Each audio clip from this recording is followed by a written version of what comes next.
Ang aking kaibigang si Marlon ay nananalbos ng kamote. Ganyan po ang buhay namin dito sa Dubai. Talbos, namin, Yung talbos. Ito, talbos. Ito nakuha namin ngayon, no? Naka isang, ano lang ako, siguro mga 1/4. Ang aking kaibigan si Marlon ay nakakuha ng 2 supot na malalaking talbos.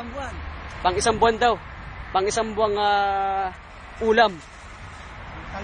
Ayan, no? Ayan, tignan nyo naman po kung gaano kalawak ang talbusan dito. Libre lang po ito. Libre.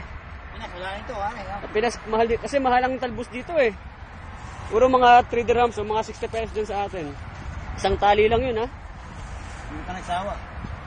Ano, si Kosang Marlon.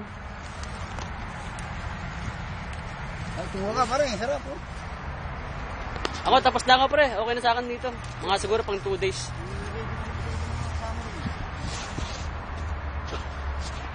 Ayan o. Ayan, nasa downtown Dubai po kami.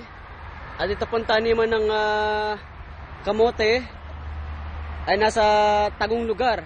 Nasa ilalim ng tulay ng Karama. Takot ka mo kahit maahat kasi nakikirap mo.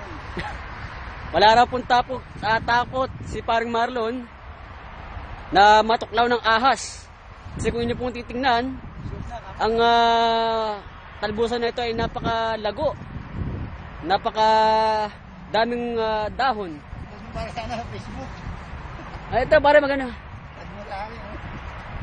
Wala raw siyang takot matuklaw ng ahas dahil naka-insured naman po si paring Marlon. Pare, 70,000 dirhams yan pag nadali ka, nabaldado. Isang milyon. Oo ba? Pag na-dedo ka naman, 100,000.